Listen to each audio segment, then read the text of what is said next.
With over 400 celebrity interviews and tons of pop culture nerdiness, Too Opinionated is a safe haven for your inner geek. Find us at Meisterkhan.com or on YouTube under Meisterkhan Pod. And please subscribe. It would really help us out. Thanks, everybody. Hi, everybody. Welcome to another edition of Too Opinionated. Super excited today. I've got the stars of the Monster Squad with me, Andre Gower and Ryan Lambert. So welcome both of you. I should say welcome back to Ryan. Yes, thank you. I've changed my name to Ferguson, by the way. I prefer that. And I'm Fritz. Fritz. You're Fritz, I'm Fergie. Well, that's what they were naming the choices for the new hippo at the Baltimore Zoo. Is it hippo Baltimore child. Cincinnati Zoo. They went with Fritz. They went with Ferguson. And or Ferguson. No, I think it's out to a vote. Oh, but they Ferguson sounds like a very fancy hippo. Well, the famous hippo is Fiona. Right. And this is like the little brother of Fiona. Well, so they went with, narrowed it down. To Fritz or Fergie. Ferguson. Fritz sounds like somebody you'd want to hang out with. Fritz? I would love to hang out with a Fritz. Yeah. Fritz sounds like someone that's gonna somehow murder you. Was it Ferdinand? Was the other one? That was the bull. Ferdinand the bull. Oh, yeah. Ferdinand's the bull. Yes, Ferdinand's the bull. Yeah. Ferguson sounds like a guy that's gonna buy you a beer or into the bar. Tailor your suit. Hey Ferguson, get me He's gonna tailor your a suit. shot and a beer, please. Thanks, I was thinking it was Ferguson. more that you go out and somebody says, "Oh, Ferguson's coming." You're like, Ah, fuck. Ferguson's coming? Yeah. Damn it. We're so rude. This night's gonna suck. It's like, oh, we're gonna get Ferguson. It's like getting Munson. It's like getting Munson. Yeah, Fritz is bringing him. Fritz. Fritz is like a spy, like a German. He's gonna murder you. I said, you don't want to get Munson. We had you on, Ryan. We were talking about this. We're actually in studio, which is a big deal for us. This is like all of the second time we are in person. studio. But we talked to you back when we first started the podcast. It's me and the panda. Mm-hmm. And we were on a cell phone, holding it up to a microphone in a bedroom. You were terrific, but the quality I was of the also podcast in my was not bedroom, great. under the covers. I just woke up, I think, and then when I was over, I threw the phone and went back to sleep. I'm going to say that's the one advantage that type of podcast has, is the fact that you're not on camera. Do it in your underpants, Yeah. But now, 3 years later, you've doubled in size. I'm still in my underpants. You're still in your underpants. You brought your buddy. We're I closing in on I brought 500 the leader of the episodes. squad. Why are you in West Virginia? What's in what? No, Seemed we're like here. a nice We're place here. to rest. We got invited because we're doing a 35th anniversary special screening at the Albans Arts Center in St. Albans. We're very proud of our Albans Arts Center. Right around the corner from where we are. Yeah, it's currently literally sitting. a block away. So it's really neat, and I think it's neat coming to, wherever you get invited, because not many people get to do that, and The screening's tomorrow, by the way. Well, not today. But they don't know when they're listening. It's like yeah, I Right, did. I people showing up outside the are we, Albans are in this we, post. I haven't been on your podcast. Are we potty mouths on your podcast? Now we got to do the reference of why your Yeah, I was going to say, do you want You want to go into that? I didn't know the potty mouth content on your podcast. So we're wide open. We're wide open. I fucked up the news this morning. We were on the local affiliate, and the event is tomorrow, and I said, "See y'all tonight. Let's come out tonight." I was wondering what all those people were doing. They're all lined up, and now they can't come tomorrow. It's great. So it's knocking on the door. Hello. But hopefully, we have enough people, or a lot of people tomorrow. Not enough. There's no. I mean, it's not a minimum, but apparently, like John Schneider's also in town tomorrow, selling rides in the General Lee for $1,200. So a lot of people are going to that instead of. Well, I was like, I don't know if Monster Squad fans are gonna give up meeting Ryan Lambert or ride in the General League. that's a toss-up. but I'm guessing in Is it this the area. generally? Like, is it? He owns I don't know if it's the screen. I feel like I have a die cast. Would it matter if he had a car that looked like the General Lee and it's John Schneider? Would it matter? I mean, I kind of want to miss the screening tomorrow night to go ride in the General. Maybe he's a Monster with Squad John fan. Schneider. Maybe he shows up. I got a funny story about that actually. About John Schneider? I do.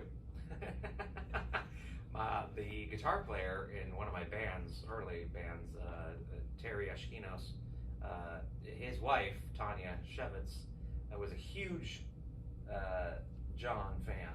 Yeah. When she was growing up. And she still, to this day, carries her fan club card in her wallet. There was a She John actually Schneider has a fan John. club? Of course there was. It's Dukes of Hazzard. Yeah. So she still has it. Showed it to me once, and I was like, "You're not in that. You don't." She's like, "No, here it is." And I was like, "Oh my god!" I like the that. official John Now, Schneider that's a fan fan. club. She still has it, and I was extremely impressed by this. Yeah, that's a fan. Hi, Tanya. Yeah. Just If a you're not little- carrying I've never around said your your name on a card, podcast before. you're not. There Are it you is. really a John Schneider fan? I don't. If you know don't have if your I card. liked that show Proving that it. much. Do you remember watching that show at all? I during the- remember seeing it. I remember. I don't really want to go into it too much, but I'm Jewish. Yeah. Yeah. If that makes any sense. Please go into it. The Dukes of Hazzard was one of the shows that I got really interested in archery by, because they used to Were shoot you their on Dukes of compound Hazzard? bows. I was They never on did. Dukes of You Hazzard. never got on Dukes of I Hazzard? never got I did There's almost always every some like other. 80s show that I'm like, yeah, I used to watch that show, and Andre's like, oh yeah, I was on episode 7 of season 3. I'm like, oh. And then I'll watch it. I'm like, oh my god. But You between do the- text me like, were you on a Twilight? I'm like, yes. Were you Yeah. on St. Elsewhere? I was like, yes. No, like my I'm favorite- watching you right My now. favorite one was I had just moved back to LA. I was in my bed, and I had like, my TV was on like a box, and I was just exhausted, and I was just like laying down, and I took a nap, but the TV was on, and it was just like literally like antenna TV. Like I had rabbit ears. Yeah. And I didn't get that many channels, but there was like, channel whatever, 13 or something was in LA was showing like a 8-team marathon. Yes. And I was like, all right. And still, like, wasn't a huge fan when it was on. And I'm like watching the A-team. I'm like, is that Andre chopping down a tree with Mr. T? And I texted you, I'm like, am I watching you chop down a tree? He's like, you sure are. You are. I did chop down a tree with Mr. T. That's think pretty I- impressive. It is really impressive. I Like, always it's say I could hugely be impressive. I could totally be wrong, and I'm open to correct statistics, but I do think I'm the only person on Earth to chop down a tree with Mr. T. I would not take that bet. Yeah, so I would zero take that I'd be like, So, do you want to know mine? Do you want to know what Ooh. my favorite show that you were on non? Oh, that I was on? That you Okay, were on? yes. Wait, can I guess? Yeah, take a guess. Remington Steele? Oh, Remington Steele's a good guess. That's Is not it it. Mr. President? No, That's Mr. no- President. that's no one's Although I know I can guess that was like George C. Scott, right? It Mr. was. President, It was. which is pretty awesome. Yeah, that's a whole crazy story. Yeah. Well, we may have to get Well, into that. okay. We'll what, get into that. What was your? Okay, what is Do you want us to guess? I Or can like tell I you. want to guess. Or do you like- I know so you. You bad. seem like you want. What's an obscure hint that Ryan would get? Was it Knots Landing? Okay, Was it not? No, I'm just going to tell you. Yeah. Okay. You were Tommy Hooker. He's got. Okay, I was too. I'm gonna go to the restroom. He'll tell you the story. He'll tell you the recent story. Wow. You have 2. You've got 2. Tell both stories. You got to tell. What's the other one? The guy with the football. Oh, you're right. What's the And other then one? when you saw him again. Oh, yes. Yeah. That's right. Yeah, we got to hear this story. He's Oh, gonna well. die any day, so you can Okay. tell the story. He's Tommy Hooker. I was. So the backstory to that is, the TJ Hooker, if you ever watched the show, apparently you did, always had kids. Like he was on the phone with them, and but they didn't live with him because they were divorced and they lived in Portland. They lived TJ didn't have time for kids. He was a deadbeat, man. They lived Yeah, in he was a Portland or deadbeat. Time for something, that. and they decided to start bringing, as the show was, getting, and it's like, I don't know, 6th or 7th season or something. And they said, we're going to bring the kids in off and on, and then they're going to join the show and they're going to live with him. And I got cast as T.J. Hooker's son, along with a girl named Jenny Beck. I'm already crying. And I can't wait. But what's great is like I remember very vividly as like a 12-year-old or something. The very first day of shooting on our first episode of T.J. Hooker, we're on a stage, and we come into the house and we have like our luggage, and Heather Locklear comes down the stairs in a towel. I was like, I think I like this show. Yeah, good show. And I was upstairs. And then so we did a couple episodes, and then the season ended, but then the show got canceled. Yeah. So they didn't bring the kids back, but it got picked up by another network for one more season. But they didn't bring the kids back. But how the dates and the contracts were like, I was still under contract for T.J. Hooker until the end of like the next season or something, so I couldn't do other shows. I mean, did you view yourself though as Tommy Hooker, even though you weren't on screen? I mean, you're Tommy Hooker. No, I was for a couple of episodes, yeah. So it's great. There But it got in the, it was one of those. You were a little kid laying in bed. I am Tom. I am Tommy Hooker. I'm a Shatner offspring. That's right. He's going to call any day now. I know he will. It's kind of uncanny. They do look like. But it was a great experience, let me tell you. But it was great. But I couldn't work for like 8 months or something, even after they didn't bring the kids back. And I got cast in another show that I was unable to do. And that kind of sucks. That show was called Growing Pains. You might have heard of it. It did okay. It did okay. But which you one? could have been on I'll tell the night. Shatner one. So we're on that one. Which one? Not the one with the football? Do we want to tell that one? I want to tell I both. think All you right, have to so tell we're the football on. story. Ryan and I and Sum it Ashley up. Bank are on the 30th anniversary tour for Monster Squad, going around the Alamo Draft Houses, and we are in one location in Texas, I believe. And we go out in the lobby after the Q&A and we take pictures and sign autographs, and we're at the table, and this guy waits around until the end, and he's got like a briefcase and a jacket. And I'm like, hi. He's like, hey, how's it going? He's like, he gets something signed, and he's like, I just wanted to let you know that you were Tommy Hooker. Yes, I was. He's gonna let you know. Yeah, By and the way, he goes, I'm witnessing this. by the way, he's like, I'm watching. he said, would you mind signing my DVD box set of T.J. Hooker? And I was like, no, this is cool. Like, great, I'll sign it. And he's like, and I've got another request if you don't mind. And Ryan are like, oh, you want to take a photo or something? He's like, well, no. And he opens, like, he pulls out a Nerf football and this briefcase and like a jacket, like a blazer.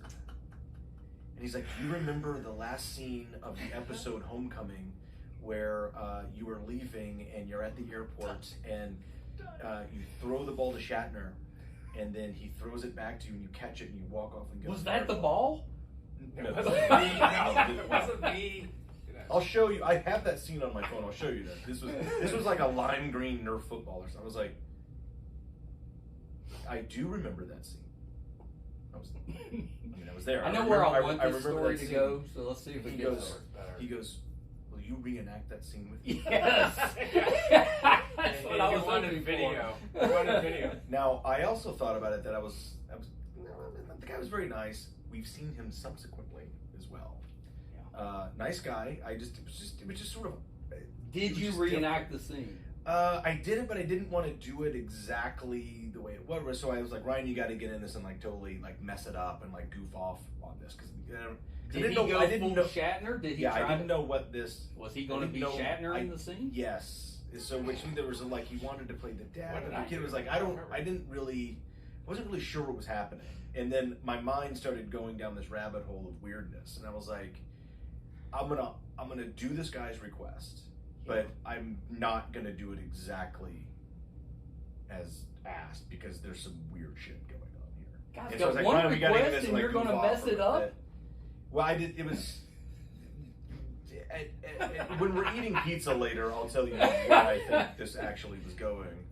And so like we did it, and he was a nice guy. He was like, "And will you put on the?" I said, "I'm not putting on that jacket." I said, "I don't know where you got that jacket. I don't know what dead kid you took it off. I don't know what this is, and I don't think it'll fit."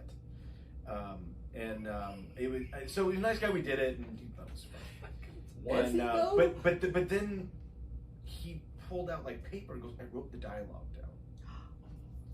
I was like, "All right, I'm kind of liking the guy now." Well, the funny thing was, But it had really like everything of his like demeanor and like his presence in front of us had zero to do with the Monster School. Yeah, it was all about this. T.J. Hooker. Yeah. Meeting the kid from T.J. Did he have a card that said he was a fan of T.J. Hooker or William Shatner? I have an answer to that. To remind me, I'll tell you off air. But so we did it, and I wanted Ryan in there to kind of like so we could goof it, and so we did. But I've also seen that guy again later on. He's a nice guy. Tell me you posted the video and tagged William Shatner in it. No. I didn't want this. You know, something like me having a catch with Dad. But the funny thing is, Ryan's favorite story is this is years after that experience. But this is a couple years ago. We're at a big convention. I think we're in Louisville, Kentucky, and it's GalaxyCon, so it's a big show. And Ryan and I are there. Ashley's there, I think, too, right? And there's like wrestlers there. There's like Alice Cooper's there. We're in the green. We're in the green room. I'm sitting next to Henry Winkler. We're chatting, and over here is like David Duchovny and Gillian Anderson. I'm like, oh my god! And then I look over, and Alice Cooper was sitting with us. And like, so I started talking like Alice Cooper and I were reading the same book at the same time. We're like, oh, we're reading that too. We're like, great. So we're talking. And Alice Cooper's a golf nut, and I'm a golf nut. So we started talking about golf. It was Jack Reacher. Yeah, it was Lee Child. Yeah, we were reading the Jack Reacher stuff.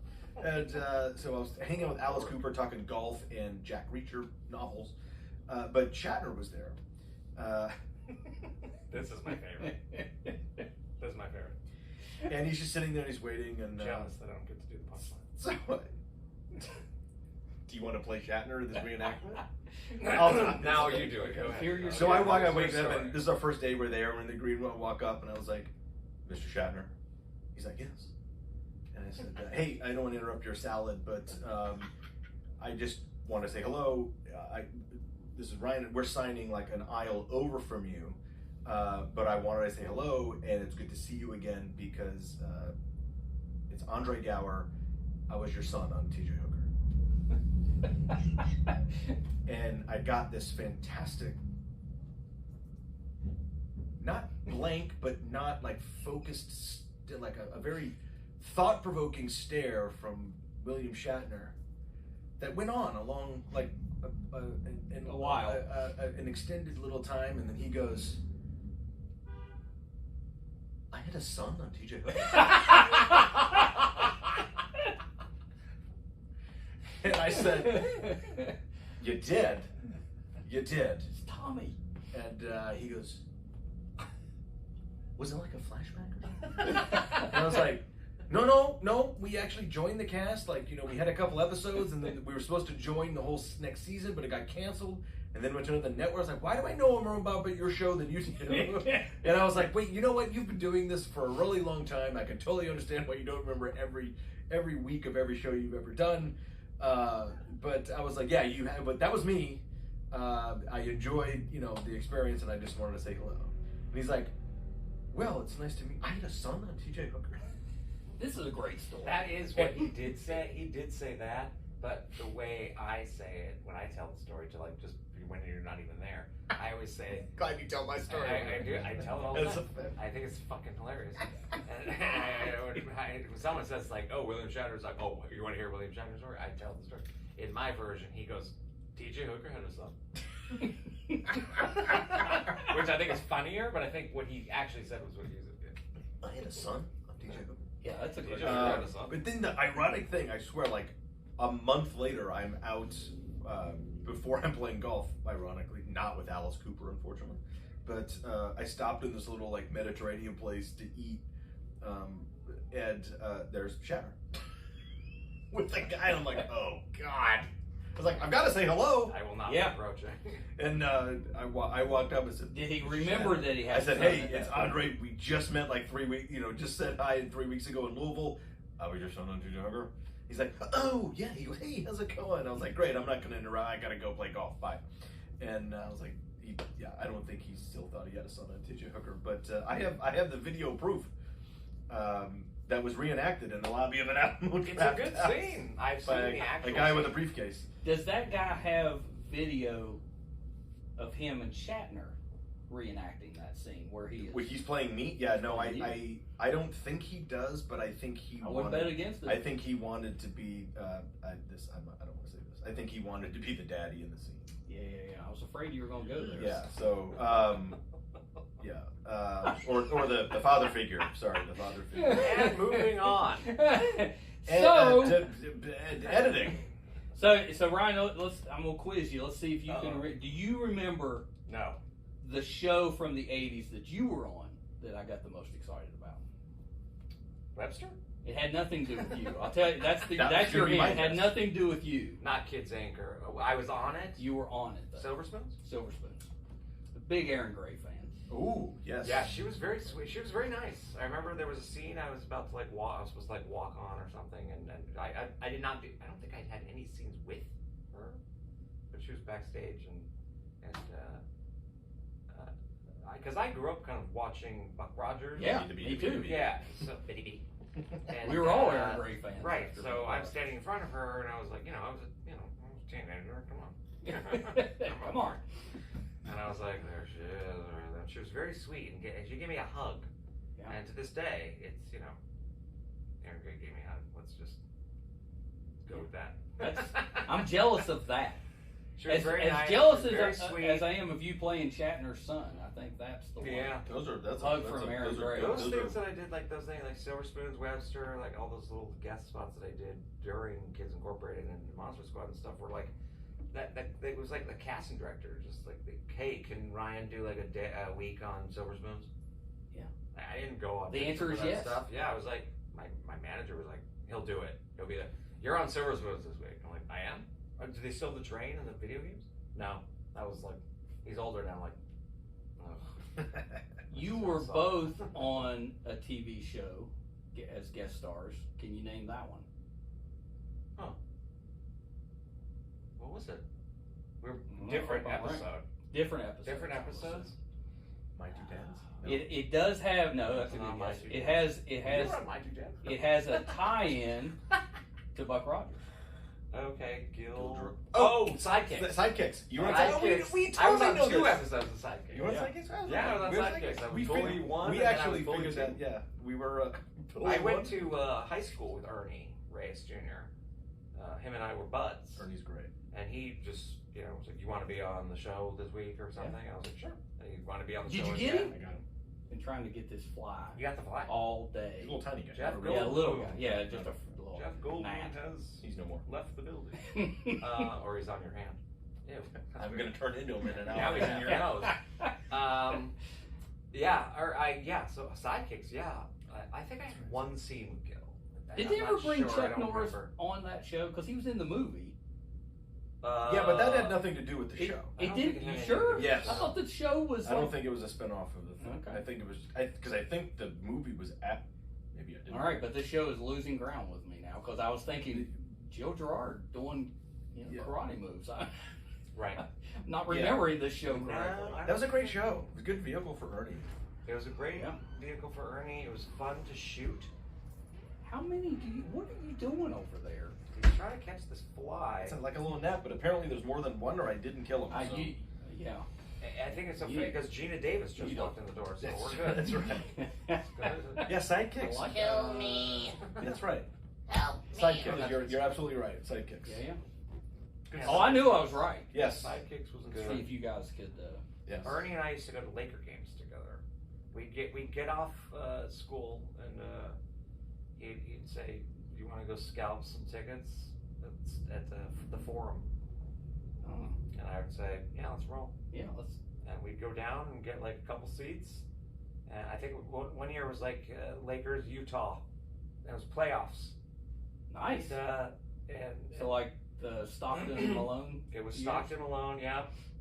And I think it was like first round, and I think we got playoff.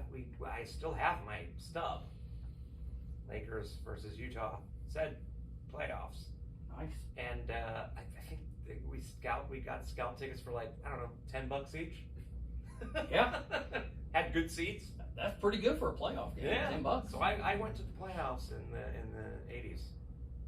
Yeah, I've all right. never been to a playoff game since. So here's my Gil Gerard story. Uh-oh. So he comments on like a ton of people that I have on the show. Like I'll put up the little thing that so and so's on the show, and he'll comment, say, "Oh, I love her. She's really good in this," or "I worked with her on this." Ooh. So every time he does, I send him a message. Mr. Gerard, I would love to have you on the podcast. Crickets. Yeah. Nothing. Correct. But he has literally like dozens of times commented on stuff. That's Oscar very cool. winner Yeah, Gil really Gerard. cool. Oscar. Yeah. That's But he will not reply to me. So yeah, but Gil Gerard. I mean, it's Buck Rogers. He's a Buck fun guy. Rogers. Yeah, it's one of That those means guys. One of those nothing favorite to guys. anybody now. Like, I mean, people that like born after blip blop year, like Gil Gerard, Buck Rogers. He's original walking around- sci-fi I'm hero going is to what guess. Buck Rogers Though, is. love I'm it. guessing though that fans of the Monster Squad probably know Buck Rogers. Ooh, I don't know. Buck Rogers still pretty young for fans of Monster Squad because they were. Well, it was a Yeah, 70s, it's more of a 70s. 70s show, but I'm guessing that. But I mean, Buck Rogers is what, an original Eurocomics guy. Like when did Yeah. Buck Rogers come out in the 40s? Oh, it may have been 50s, earlier. way It may have been earlier earlier than than that. that. Way Yeah. earlier in the It came out in those little newspapers. Yeah, the newspapers. Yeah, I mean, It was super a old Buck comic Rogers. in the That's Buck Rogers is classic. Buck Rogers in of the 21st century. That's pretty good stuff. Yeah, I think Americana, very Americana. Buck Rogers. well, and if you're And Gil that was Gerard. pretty super. and you've been Buck Rogers, you don't have to answer some Bucks. You that are, has but a you were the podcast. only Buck. Well, there was a couple. Do you other think stuff Gil's earlier, like but- still like in like middle of the night? He like goes into the closet and he's like, I'm gonna put the costume on. He is 100% sleeping in that costume every night. No way. 100%. It's stretchy. It was stretchy. Yeah. Right? It was good. That's his pajamas. It's, yeah. I don't know. He's got like bitty next to him. Twiggy. Hi, Twiggy. I talked to Sam Jones, Oh yeah.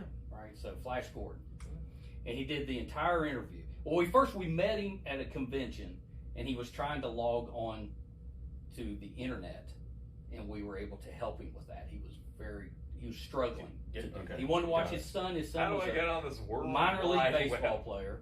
He's wanting to Okay. watch his son play a game. So Got it. Okay. we helped him with that. So he agreed to come on the podcast. So he comes on the Zoom, and he's standing in his living room, like standing. So I interviewed him for about an hour. He stood the entire time. But he's in his living room, and he's surrounded by what looked like, I don't know, 100 boxes. Just all around him, stacked up everywhere. And I asked him, I was like, Sam, are you moving? He's like, no. He's like, these are all my figures of me. I knew you were gonna say that. I'm like, are they like Flash Gordon action figures? Yeah, they're Flash Gordon action figures. That he was just Door. hoarding, or Door. like he was sending out. He's sending them out. Okay, so he's So sending. I was like, signing Sam, them I was out. like, Sam, can I get one of those? He's like, yeah, $20. Yeah. For you. Did you 50. dub the audio on your podcast with them? Oh, That would my be great. God. Deep cut. I think we met him. He was at a convention once. Yeah, He does nice a lot guy. of Yeah, conventions. nice He's guy. really. He's a nice guy. By the way, Ming in that movie scared the absolute shit out of me. That dude was a great villain. He died I mean, not it's, too long ago, wasn't right? it? Yeah. What was his name? Wasn't it Max von Sydow. Yeah. Yeah, Yeah, he's but terrifying. in the tilting table with the spine. Oh, that's great, fantastic. Flash. When he came back and did the TV show, but he didn't play Flash. He what? He We came weren't back paying and did attention the to you. What were TV you saying? show. And yeah, I know. I interrupted your song. It was really good. Go ahead. What were you saying? I was just saying he It's your didn't show. come back Yeah. for the TV show. Or he did come back, but he didn't play Flash. I think Who did he they're play in the doing show? Flash Gordon now. I think they're Oh, or they're redoing it again? I believe He was they're the guy redoing in the prison. Cool. They should do Buck Rogers again. Yeah. So I wanted to ask you guys about We're gonna call it Buck Rogers. you're working on a movie with another friend of ours called Demons Within. You did the work already. Not yet. That's on a couple. So of Your friend Stephanie? No, Jeff. Oh, Jeff. Got it. Yeah. Great. That's in a couple Jeff weeks. Davis. So, Yes. so you start filming on it in a couple weeks. Are you both playing like clergy? Is that? I don't think that's a secret. So we can. Well, we it's can on I IMDb. think of, No, could because everybody they've think already is put yes, the things up. yeah. Sure. Yeah. I play a priest, and so does Ryan, You're playing Or a you play Jewish bishop. a Jewish bishop. So he seemed to be like a higher level of priest than yours. So Well, I'm a bishop. I would have He's a been. priest. Right. Yeah. I'm a rook. Yeah, you're rookie. You're the bishop, and I'm the. You're the rook. I'm the. Well, I mean, like, do you No. have scenes together? Are you reporting to him? How's that working out? He's. What do you? I haven't read the script yet. No, I have. You are the. Are you the demon? No, he's the. If it was the Exorcist type of thing, he's the father. So who you're is doing the trying to exorcism. help. Yeah, he's gonna. Yeah, exorcise the I demon help. from the. I'm the one that helps the lead protagonist. And I'm the bishop who's saying, you can't do this. You're not Right. allowed to do this. The church won't allow this to happen. Oh, you get to be like a rogue priest. Yeah. Well, yeah, I mean, I've got to help the lead. Like, I mean, she's this. She gets possessed by these spirits that. That I'm not gonna give away the movie because I don't know what they're divulging in the storyline, but it's kind of cool. Everyone dies. It's neat. Yeah, it's a cool story. But yeah, you know, I've never played the priest. There's some Latin that apparently. Okay. So Did you have you practiced it? Have you learned it yet? Of course not. Yeah. So it's all part of the Can't craft. give that away. It's all part of the craft. He hasn't learned it. Do you get to keep the beard? I'm doing a movie. As a I priest. think a priest with the beard I'm doing a would look movie. good. Are you keeping the beard? For the I think they want me clean. I think they want me clean shave. No, you should push back on that. Might. Don't you think? I actually, about a month ago, it was like 3 weeks ago when I was talking to one of the production coordinators, he said, what's your measurements, you know, for wardrobe? And he sent me, he goes, let's see if this fits. And he sent me the wardrobe. I mean, it is literally like straight up bishop, like the sash, the whole thing. And I put it on, I looked at myself in the mirror, I'm like, my grandparents are rolling in their grave right now. Like, I was like, but I thought it was pretty good. I'm like, wow, this is cool. Like, Yeah. it's a good costume, wardrobe. And then he said, does it fit? And I said, yeah. I sent him pictures, and then he said, so we want you to grow like a really, really long beard. And I'm like, I'm on board with that. never gonna happen. I'm like, we're shooting the first week of September. I'm like, really long beard? He's like, yeah, like ZZ Top beard. I'm like, I have like I can grow a pretty good, like, oh my god, that guy's an alcoholic in the alley beard. But like, I can't grow like the full. It's not gonna go long. It's not gonna like drip down or whatever. It goes more out. Yeah. It's So more then bushy. then I was talking to the director, Stephanie, who's a wonderful human being, and I said, Dad, you know, they want me to grow a beard. Like she goes, I don't give a shit about the beard. She was like, we're punk rock. Do whatever the fuck you want. I'm like, great. Would you have, I'd like. I said I'll grow as much as I can, and then You when I need to get push there, back you can on that. shave me, or we just keep what I have. Yeah, I first thought I was like, but if this guy's like this wants to help but reticent or getting to like, I wanted him to be like a troubled priest. Like, yeah, that's kind of the like picture. I always got wanted in him my like to be standing outside the bar and like not going in or something. You know? Yeah, and I'm just like, staring into the bar. Ah, yeah. But I don't think we get that deep with the backstory of this character. Will you be sleeping in these bishop robes? I brought it with me Okay. this event, and I'll probably be wearing it tomorrow. Ryan's very method. I kinda want like, you to he's wear it actually tonight. performing mass on Sunday because for a month he has to do mass because he's method. So he's I going have to he's counter going it full and go to a synagogue. he's Right going full after. bishop. He's going full bishop. Now I'm regretting deciding to go see John Schneider tomorrow night instead of coming to the Monster Squad. John Schneider is actually playing a rabbi. Just a good old boy. Dukes of Hazzard was that was And must see we're back. TV. Yeah, And we're we're all the way back. back. It was must see TV in the Circled 80s. back. And I'm pretty sure there was a time period where it was back to back with the A-Team somewhere in there. Dukes was might have the very first season or two. Probably I think it was the end of Dukes, beginning of 18. That's what I'm Yeah. thinking. I was more of a like back-to-back Fantasy Island and Love Boat. Love Boat. Did you ever do Love Boat? Either one of them? I asked him a long time ago because I was on a I'm gonna watch every episode of the Love Boat for some reason. I think it was like right before COVID and then like right into COVID. I'm like, I'm gonna watch every episode of the Love Boat because the guest stars are just Oh, they're amazing. fantastic. Yeah. You're like, who's on this? What? You would like die. You're like, oh my god, this show, this is gonna be amazing. So I would watch that, and then Fantasy Island was the same thing. And then I asked Andre, I said, were you ever on the Love Boat? He's like, no, but I was on Fantasy Island. Ooh. And I was like, oh, which episode? And then Yeah, our scenes were cut Yeah. from that episode of Fantasy Island, so there's no videographic proof of me being on. But Fantasy who was on with you? You were the child of some people. I can't remember who that was. No, but you told me. no, the other guy was Lorenzo Lamas. It was right. Lorenzo Lamas was on that Wonder episode. what he's up before to he now. did. And Lorenzo Lamas and Dorothy Hamill. Oh. Ooh, that's a must-see episode. Yeah, I know that we're not in. Dang it.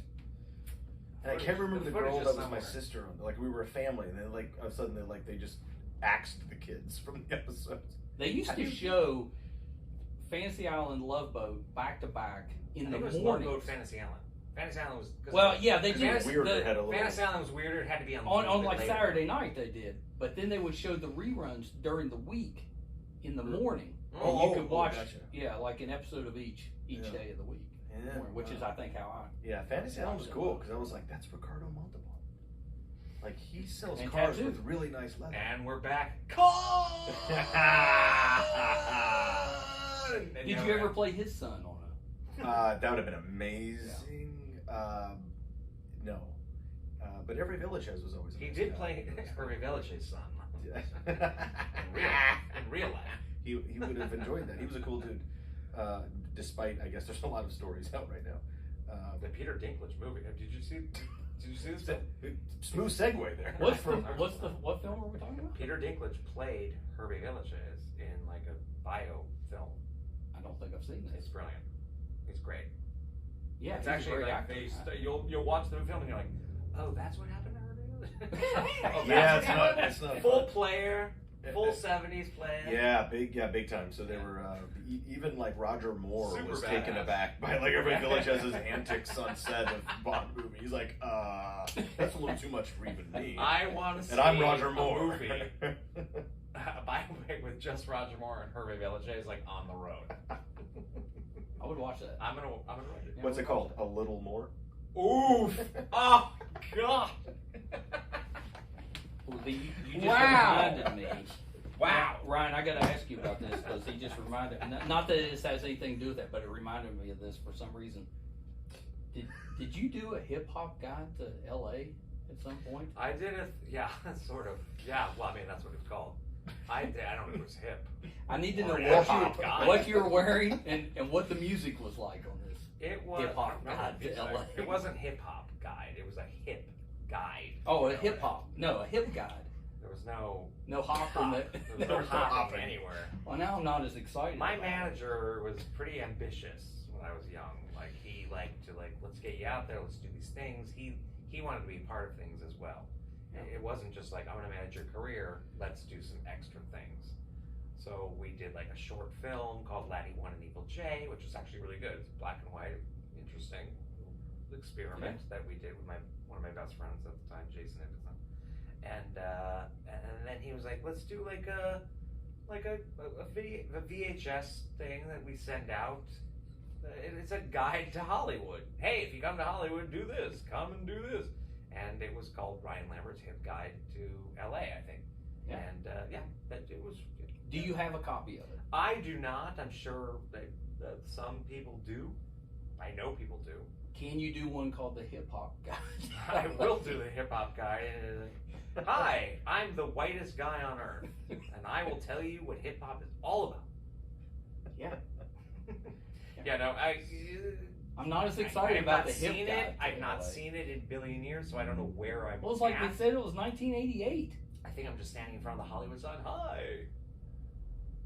That's pretty much it. And then I don't know where we went. I don't remember what I know that people listening that are like, you went to. You went to Entomatics. You were standing in front of Entomatics, and then you went to the. If I find a copy of this, will you let's reenact? get really high and watch it together. Bring the Nerf football. William Shatner will come. Shatner was part of your Shatner and Gil and. and Hervé Villachez. How did you not ask him to reenact that scene? Who? William Shatner. He didn't know it existed.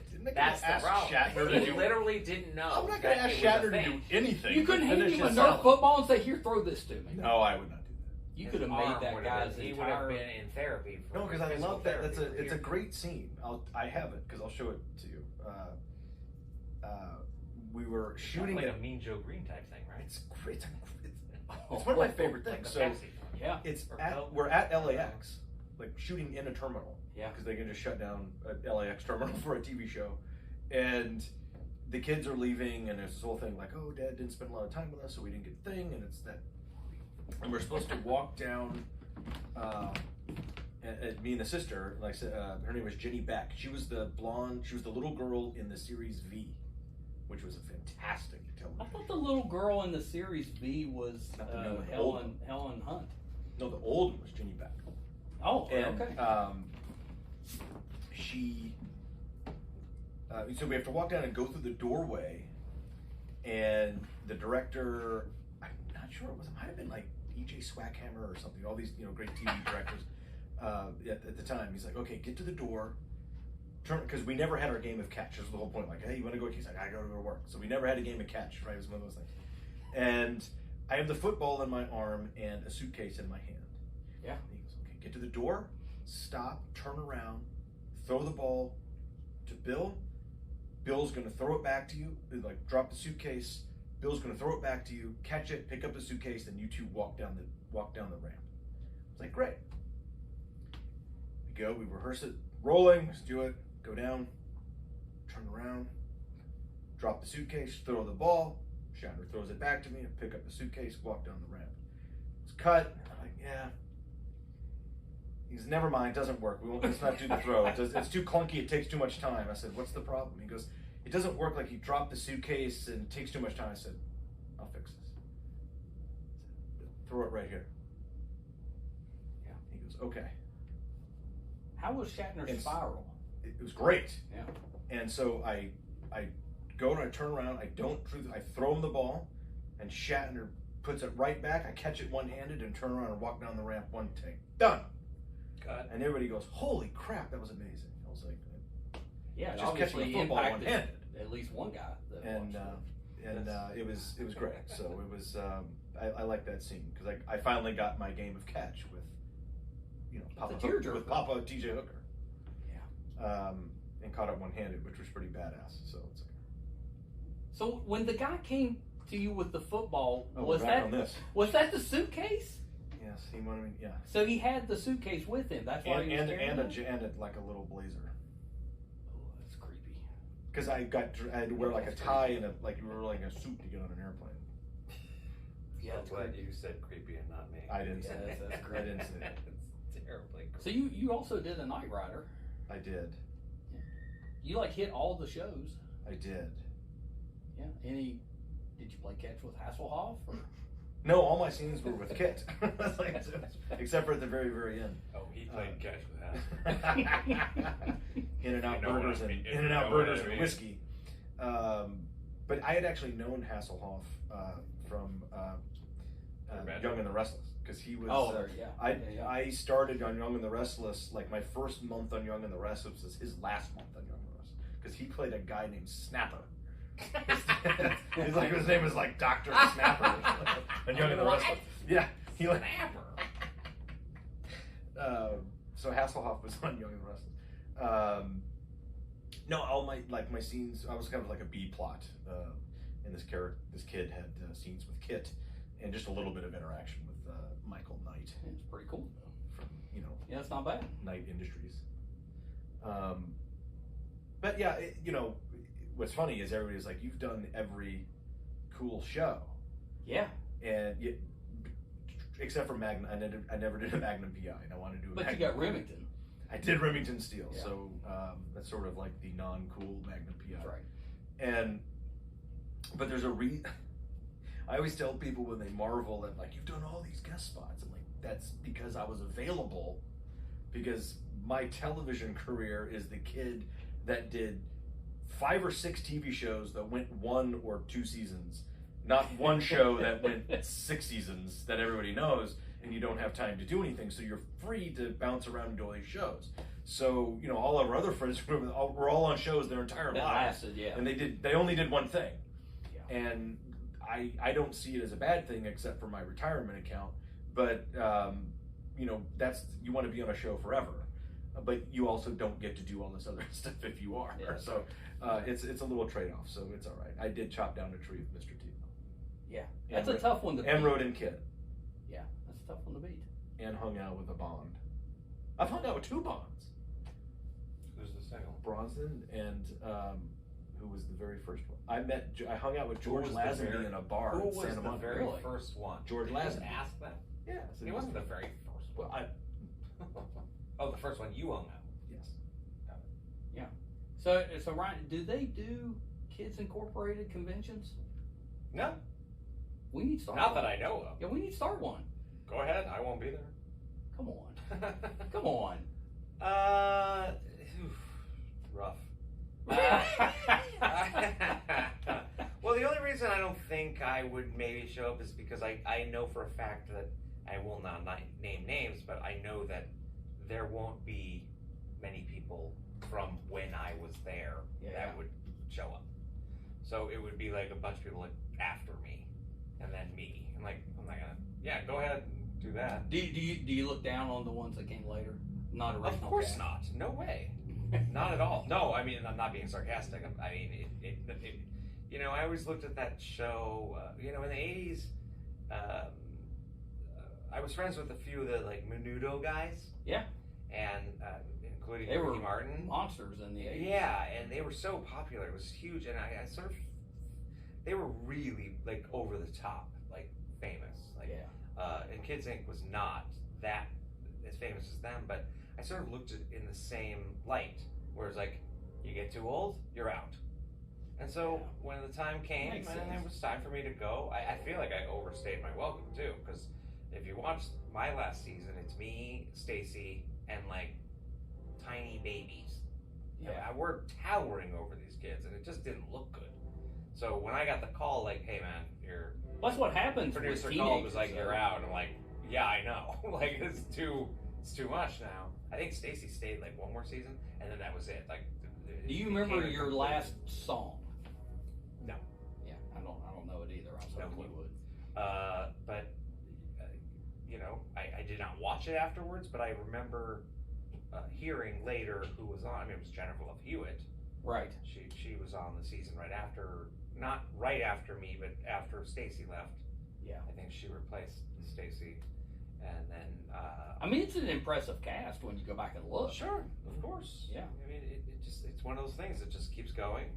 It should keep going. They should redo it now. I'm surprised. Are you If surprised? it they haven't was redone on it? now, if I was on it, like, if I was that young and on it now, it would be a phenomenon. Yeah. But at the time, we moved from syndication to the Disney Channel, and the Disney Channel was nothing. Like, no one could afford it. So when we moved from syndication no one saw it. It was kind of over. You'd think like, oh, the Disney Channel. Wow, you're on the Disney, but it was Not back too then. expensive. Yeah, it was So a lot of people couldn't see the show anymore, and it kind of died. So if they remade it today and they said, we want you to be on there, what would be your role? What would be my role? Yeah, right now.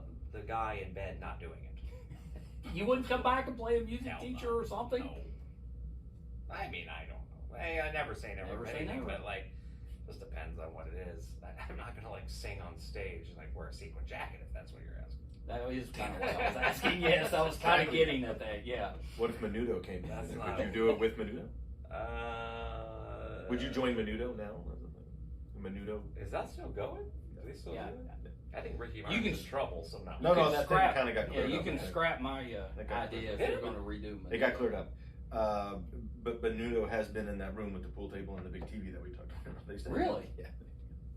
There's a great photo Were they impressed somewhere. by the TV? They might have been impressed by that giant 35-inch TV. All right. There's a great photo of Menudo, and I'm standing in the middle of Menudo, and I'm like full blown like Monster Squad Rudy, like leather jacket, hair, like the whole thing. And we're all just looking at the camera, and everyone's like, "Wow, you got a picture of you and Menudo." I'm like, "No, that's a picture of Menudo with me." That's right. They That's right. wanted the picture with me. Yeah, So they were Monster Squad fans. they were huge. Well, I think it was Kids Inc. Yeah. They liked Kids Inc. So okay, so we got to talk a little bit about Monster Squad before we wrap this up. Oh, have you seen it? I vaguely remember Okay. it. Good. You know, in the mid '80s, I saw every single movie that came out, and I was a fan from the beginning. I wasn't one of these 10 years later or 20 years later fans. I was right from the beginning. Okay. Did you see it in the theater or did you see it Saw it in the theater. Saw it in the theater. You were one of those few. It was Good. me, maybe 4 other people. Yeah, that's welcome to the release. And I'm of pretty Monster. sure I saw it at a midnight showing Oh. at our local theater. They had a Friday night midnight showing. I'm pretty sure that's Yeah, well, that's good. So you're a Awesome. theater group. That's very few of those. I mean, but looking back now, right? Because it really didn't get what it deserved when it came out. There's a reason it's a cult classic now. It's got a lot of appeal, and now here you are, 35 years later, and it's still kind of going strong. It just started late. Well, it is. It had, it found its audience early, but the audience didn't get together and relaunch it until 2006. Well, there was no internet. 2007. Yeah, that certainly helped. There's a number of reasons. I think it's anywhere from 4 to 5 of why it didn't succeed box office wise, and then they didn't give it a chance to get word of mouth, and then it got yanked. Which we kind of covered that a little bit in Wolfman's Got Nards, but the impact that it had on whether you saw it in the theater and then told your friends about it, and then you saw it on HBO and recorded it or passed around the neighborhood, or you went and rented it every Friday from your video store. I remember it coming out on HBO when Yeah, it first came out. it was a big deal, and that's where a lot of the OG fans saw it. They saw it on HBO and they saw it at their local video store, and they just kept renting it or kept recording it and passing it around to the neighborhood, and that lingered for 20 years until it kind of blew up in 2006, 2007. Yeah. Yeah, what was that like when that group in Texas contacts you guys and they're like, "Hey, we want to do a Monster Squad reunion"? I mean, had you even thought about it in 20 years? I at that time I was living in San Francisco. I had been in bands for years. I sort of forgot. Not I didn't forget, but sort of just went to the wayside in my brain, where I wasn't even acting anymore. I was like, all right, I'm done with that. Move on to a new venture. Was in bands in LA for a while, and then I moved to San Francisco, and then 2005, because when he contacted us, right? And then the event was in 2006. It was in April 2006, so yeah, it may have been December. Maybe the end of 2005 or something like that. Very close. Yeah, I got an email from Eric Vespi of A&A Cool News at the time, and he was linked to the Alamo Draft House in Austin, Texas. And I just random email, and he said, "Hey, we're gonna do a screening of the film, and we'd love to have you." And I was like, "What? Are you? What do you mean?" Yeah. He's like, "Well, I think we got Andre and we got Fred and Ashley." I'm like, "Who?" Like, I don't know who you're talking about. I'm like, "Oh, you did this movie when you were a kid." "Oh, right, the Monster Squad." Jeez, that was so long ago. That movie bombed. So why do you want to do something? He's like, "You don't know?" I'm like, "I do not know." And he was like, "It's huge." I'm like, "Yeah, hilarious. Okay. And he said, no, it's actually like it has a cult following now. It snowballed into a VHS thing, and HBO, like you said, and people started watching it, and it became kind of a cult classic kind of thing. I'm like, there's no way. But sure, yeah. I mean, so what? Like, I come to Austin, like you're gonna put me up in a hotel? Yeah, you're gonna pay for my flight. They're like, yeah, this is how this works. I'm like, I don't know. I'm in a band. I'm in the back of a van, traveling. I'm like, I don't know how this like rad shit works. Yeah. Where you get like be ushered to the United States and the world, going to these screenings or these conventions and things. I didn't know what this was. So I said, yeah, I guess Andre's gonna be there. And like, yeah, I'm like, Andre Gower, the kid that was in the movie. I'm gonna see him. You're gonna see the director of the movie. And they're like, yes. Say yes. I'm like, yes. Like, I'll come. There'll be like 5 people in the audience. I thought it was gonna be like a small little. I'd never heard of Alamo Draft House at the time. So I was like, sure, let's go. And I thought it was gonna be like a crappy little theater with like gum on the floor and like there's like 6 people. I love a movie. And we went. I got to see some old friends. Yeah. And they showed the film twice. Sold out. They had to do a second screen. They had to do a second screen. Easter weekend. It's amazing. And we walked on that stage, and it wasn't Beatles territory, but it was like, what the fuck? I literally, my mind exploded. I had no idea any of this was happening. I was just living in my little sheltered little rock and roll world. Yeah. And sort of forgot. I didn't forget the movie existed, but like it just was. Did you watch the movie before you went to the event? No. Yeah. I hadn't seen it since the 80s. We sat in the back. They were like, "Well, what can I get you?" I'm like, "It says you have fried pickles." They're like, "You want us to bring you a basket of fried pickles?" I'm like, "Yes, yeah." Yeah. And they were like, we were in the back, like up against the wall, and they were like, the whole theater was sold out.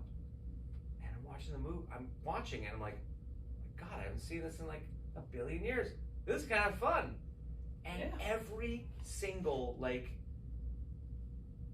key line that everyone knows now. Yeah. Wolfman's got nards. I'm in the goddamn club. Aren't I? You know, the whole thing. Were they yelling them out? Completely screaming it out. And I'm like, this is absolutely intense. And it's only gotten bigger from that screaming, which is the mind-blowingest thing. I can't believe I'm even sitting in West Virginia talking to you about this. It's still a little bit bizarre to me. Yeah. Yeah, normally I would have expected you to make it through West Virginia maybe on the 60th anniversary. So you're early. Too early. You have to wheelchair me in here. 60. Oh boy. I am a little disappointed that you didn't wear Catheter. like a leather jacket coming in to the interview. But Too hot. It's too hot outside. It's hot. Summertime. I can't wear a leather jacket in this heat. Can't you though? I don't. Well, I mean, the funny story about that jacket is that I had it for years. Yeah. And we did a screening somewhere. I don't remember where that was, but I brought it. Like, I'll bring it. I'll bring the jacket. Where's the Castro? And where was it? The Castro. Was it in San Francisco? That was the Castro one. I don't think so. I thought you left it on the BART. Yeah, no, because there was a flight, and I got on the train on the way back, so it was somewhere else. So I brought the jacket to show people. Here's the jacket. Literally, like, maybe I could put an arm in the main part. Yeah. It's not gonna fit me anymore. But I had it, and on the way back, So make some money on that jacket now. Well, no, someone is. On the way back, I was on the BART in San Francisco, and I was so tired I fell asleep, and someone stole my bag. The jacket's wherever the hell it is now. So I mean, does it help if you think that maybe they were a Monster Squad fan? I am 100% sure they weren't. And they were like, "What the fuck is this garbage?" And they probably threw it in trash, and it's burnt, and it's gone. Yeah. The best thing about that is that in that pocket, which I did not know when I first got it off the hanger, as I went into the pocket, and I'm like, what is this? And I pulled out the silver bullet. I'm like, oh my God, this You're is lying. the silver bullet. No. What I happened? kept it. Did they also steal the silver No, bullet? I kept the silver bullet. I Oh. still have that. All right, And all right, so that's pretty cool. The redemption of that. Yeah, that's pretty cool. I did not know it was in the pocket because if you watch the film, I pull it out of the pocket. Yeah, yeah. So like when the shot was over, Stuck it back in there. I put it, because I'm a professional. We go back to one, so I put it back in, and then they were like, "We're done, cut, we're good." I And tell then people took that the all the jacket time. off, and it was You still go in back to one Go back to one. if you're a real professional, but nobody knows what I'm talking about. They don't know what. They don't know what. Did you decide that you were going to? You're like at this event, this crazy event. Is that when it hit you and you're like, oh, maybe I'll do a documentary? At that first. Right then. No. This was years later, probably eight years after that. Probably 2015-ish. Yeah. And I started realizing, in another year or two, we were going to come up on the 30th anniversary, and we're probably going to be very busy and do some stuff. And I was actually walking around my neighborhood where I eat lunch, and I was just coming up with this crazy idea. And I think I called you. I was like, hey, I've got this. I was like, we're going to be on the road. We got like 4 or 5 big conventions. Bring your We're gonna bullet. do a couple screenings. Why don't we?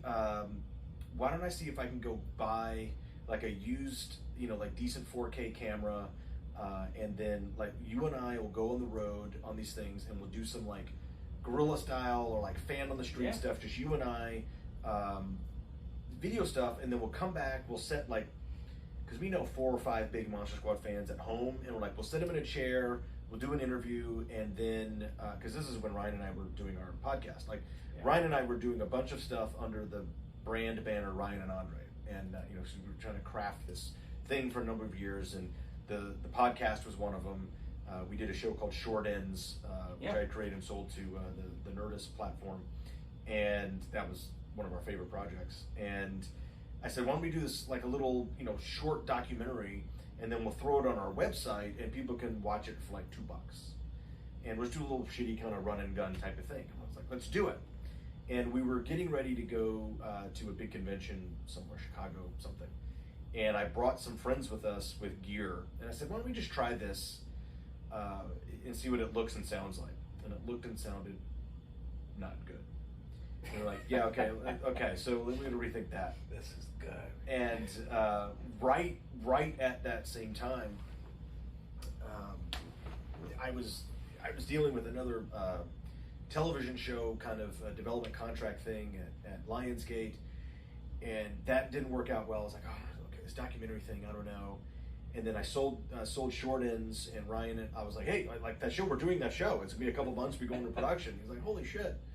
And at the same time, I was pitching this documentary idea around to other entities, and everybody thought that would be cool, but no one was interested.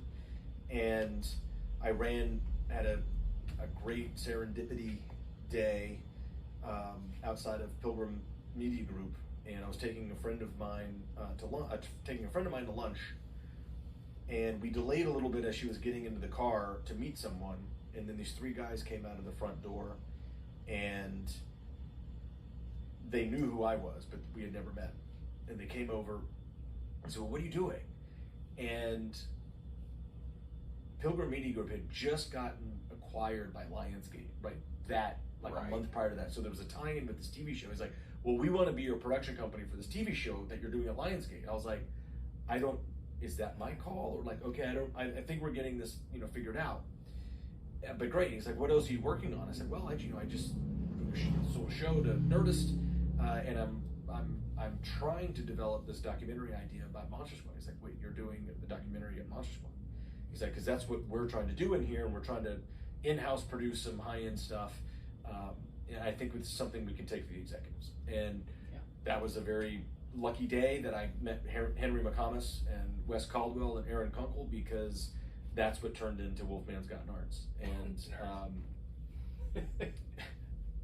And it was only because I was picking my friend Jen off up for lunch, and we delayed a minute to meet this kid named Andrew, and then those 3 guys came out, and that's why we have the awesomeness that is Wolfman's Got Darts, because that's all those guys' heavy lifting on that. That's a great story. Yeah. Yeah, that's really good. But to actually answer your question, it was leading up. I said I think there's a story there, because we kept going around and meeting these fans and learning how this movie impacted these people and how it stuck with them. And I was like, these stories are a story. And like, it's been 8 years or 9 years, like we've been getting all this attention. Why don't we figure out and ask the question why this is happening? And it's about these fans, and it's about the people that love something or it impacted. And then it got deeper and deeper, and the onion grew, and it got more layered. And like I said, with all this, super deep work by Henry and Wes and Aaron, all these folks at my studio partnership with that, I had a lot to do with the doc, but I give a lot of the credit to those guys because the doc turned out really well. I give a lot of credit to Ryan, because I dragged him everywhere, and Ashley, and we went on these tours, and they're not only going on a 3-week-long tour in a different city every day. That's hard enough, but then to have cameras in your face and ask them to do all this extra stuff, and all of them were just amazing, and it made that documentary what it is. It's a really well done documentary. Thank you. I didn't have to wear a sequin jacket. I didn't have to sing. You got to walk around London. The funny thing about that thing is, Andre, what a fantastic job they did on this doc. I still watch. I watch it as a fan, and I still watch it. At 3 in the morning, in my underpants, like, look at me, I'm amazing. But I still can't believe the stories that we heard and the capturing that we got. Yeah. Because it really did begin with the fact that we were like, everyone's telling us the same thing, and it's not to diminish anybody's story, but the fact that everyone was saying the same thing. Yeah. When I was a kid, we made the cards, the Monster Squad cards. We had a clubhouse. We wanted to fight the monsters. I wanted to be Rudy, but I was really Horace. Or, I was Sean. I was the leader of the thing. We're like, And you'd think that we would go, yes, we've heard this fucking shit a million times. But it was just like, is this really happening? Well, it's so meaningful. That's what's so great. To each person. To this day, I talked to a director the other day that I'm going to work with, I think in mid-September. And we were talking, he said to me, he was like, I can't believe you're going to be in my movie. When I was a kid, I made cards. Yeah. We made Monster Squad cards, and we walked around the neighborhood, and we were like, do you need our services? We'll kill the monsters for you, and all this stuff. And it was because, the reason he's directing now is because he saw the Monsters Squad. That's amazing. And that is really the only reason. He's like, he said, I'm 85%, I'm 85% a filmmaker because of Monster Squad. And I just was like, I'm blown away by that. I'm blown away. Like, he was one of those kids that, like, went and got the VHS and watched it a million times, to the point when, like, his parents had fucking spend $90 to buy the goddamn thing from the video store because it was like, we're wearing this thing out, or they stole it, or and we hear these stories over and over again, and that's pretty much the core of the documentary, is that, how did this happen? This isn't Rocky Horror. This isn't a cult thing that you think, this is not the Goonies or whatever. Right. This is something completely different. And but it resonates. It's one of those movies where I like to say, and Andre and I talk about this all the time, if you know, you know. We'll be at a convention, and we're sitting behind the thing, and we'll see someone walk by. It says, they're wearing the Stephen King Rules T-shirt, and then they come across a person that's wearing a Freddy T-shirt. Yeah, and they're like, "Oh yeah, Stephen King does rule," and they're like, "You don't know what this is." Yeah. But I know what that is, because that's fucking Freddy Krueger. Yeah. It's a secret club. Yeah. So when which is pretty cool. When we are talking to someone and then we sign something for them, and we try to be as accommodating and as humble as we can, and a lot of people that do these conventions, they don't, they just sign, thank you. Right. We're out there, let's take pictures, let's do a thing, let's do the monster hands, we're doing Yeah, the as whole a thing fan, for you're them. what we're looking for. Because we're We don't want to excited just get too. pushed to the side. We're excited too. Yeah. That, wow, you know what this is, and they're like, I can't believe I'm getting to be part of it. And then I always say, you're in the goddamn club. And they go, I'm dying. I'm dying right now. Yeah. Well, you're going to meet one tonight. I told you. I can't wait. He spent his childhood pretending he was part of I can't wait to throw him in the pool. the Monster Squad. Well, secretly later you have to tell. Like, I don't know. I don't know the answer.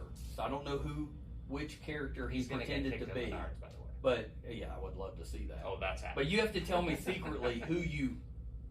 Like once you meet him, you got to tell me who you think he should have been. should have been. And because I don't know his answer, we'll find out. I'm sure. I'm 100% sure it's Eugene. I was going to say it's me, Eugene. Yeah, we're gonna find out. All right, so I know we got to wrap up, but I got a couple of questions that got sent. Fire to me. away. So I want to ask you to see if you know the answer. I'm Okay. sure you've been asked 100 times, so you should know the answer. But Oh boy. so the first one is, how did the dog get into the treehouse? There is an answer. That's a good. You got that. They did an insert shot, or a shot to show. They just didn't have it in the final cut. It's a dumbwaiter, so he just gets pulled up in a box Okay. on a pulley.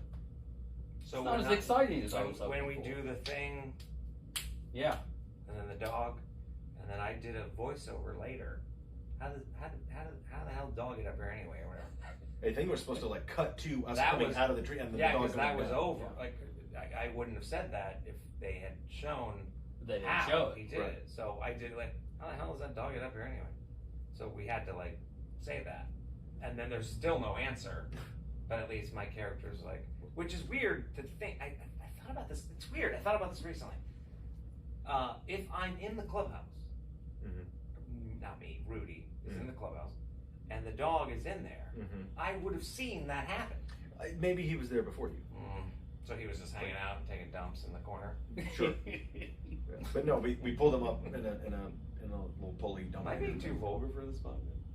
Yes. I'm gonna have to edit all this out. Thank you so much. All of your Children all of listening, your they're all like, of your Pete dumps. Rudy's a dick.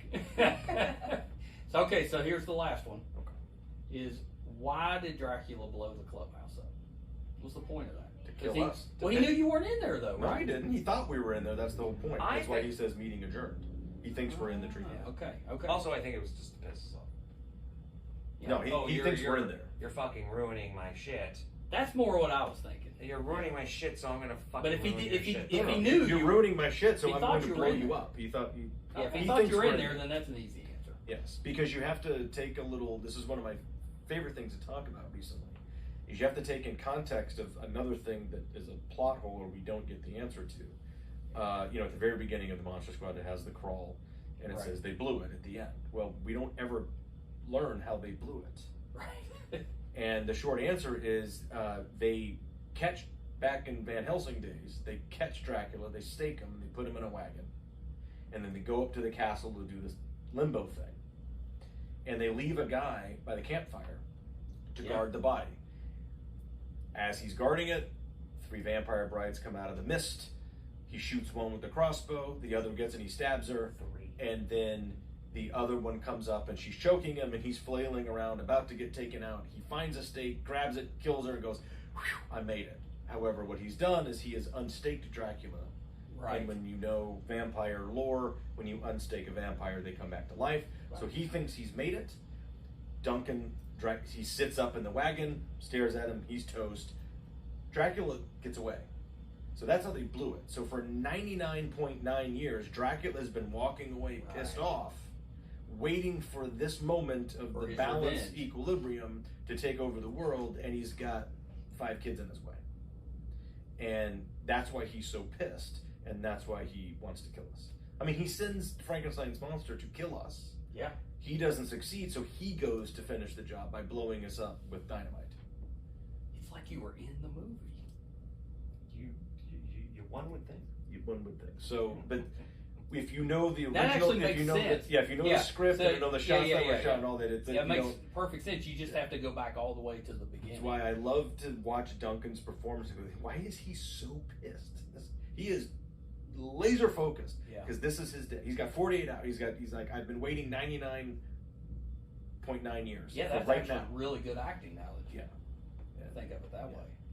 I mean, my thing is that everybody talks about sequels and reboots and series and comic books. I was like, the story I want to see is what our Dracula in the Monster Squad universe was doing for those 99 years. Yeah, I'd watch. I want to see that show. I'd watch that. Have you ever watched the TV show from the 70s? I've seen a little Sidekicks. Monster Squad. He's drinking beer, watching us on Sidekicks. Yeah, he's just Watching reruns. binging Sidekicks and Knight Rider and T.J. Hooker drinking blood beer. Yeah, no, I think that's some cool story stuff. But that's why he blows up the tree. Yeah, he's like that's a really thorough. He's like, I have stuff to do, and these kids are in the way, so I don't care. Yeah, I take it out. It's really good. Now the great thing about that wagon scene where the guys, that's all good stories are a series of setups and payoffs, whether it's in a scene or in an act or an entire movie, and that's all Monster Squad is. Right. But our script kept getting cut. There were scenes, pages flying out, scenes not shot, scenes shot that didn't make the final cut. Monster Squad is 82 minutes of setups, and you never get the payoff, and payoffs that you don't know are payoffs because you never got the setup because it was just yanked out. Yeah. There was so much more flushed out in that whole story. And one of them is a great tie-in because it's Ryan's scene at the end, which is one of the better kind of shots in the movie when he takes out the three vampire So we got the director's cut, like a 2-hour version. Well, a lot of it wasn't shot. A lot of it's not shot. So I love that setup of the guy by the campfire because he shoots one of them, the other one's close, he stabs her, then the other one's choking him and he flails right in. It's the same thing that happens to Ryan on the street. It's a payoff of that. It's a thing that we never get. Yeah, now I want to see that movie. I want it. Yeah, that scene was shot, and they have it. The deleted scene. It's like floating around on YouTube somewhere. That's but it's a great sequence, and it ties in with Ryan's cool scene at the end. Well, thank you guys so much for coming by the studio. I'm so excited to have you here in the studio. You know, you do 400 episodes on Zoom. Somebody actually shows up. It's pretty exciting. It's totally different. It's totally different. Totally different. So this has been terrific. I'm sure this will be much better than hanging out with your fans tomorrow night. It's tomorrow night. Yes. Well, whenever you're Saturday night. Saturday night. Yeah. Not like I messed up the newscast. That's right. It's interesting because the screening's tomorrow, Saturday night. Yeah. The actual anniversary of the film being released is Sunday. Yeah. So Really? we are actually in the technical 35th anniversary weekend. Cusp. The actual 35 weekend. years. So That's actually pretty cool. that's a long time ago. Huh? What? They turned on my hearing aid. Get me a walkout. So before we wrap up, let's go through your social medias.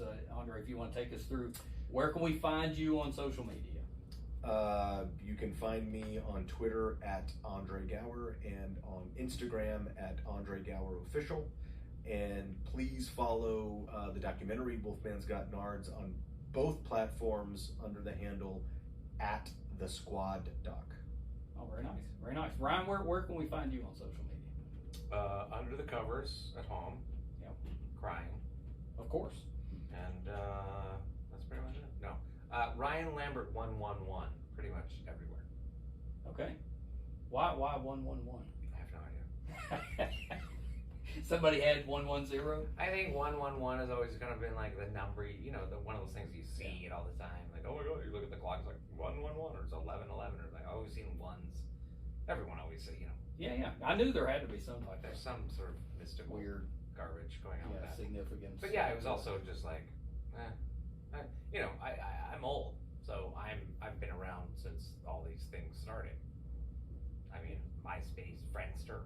Ooh, Friendster. I think I was Friends. I haven't heard of Friendster in a long time. 111 at Friendster, whatever.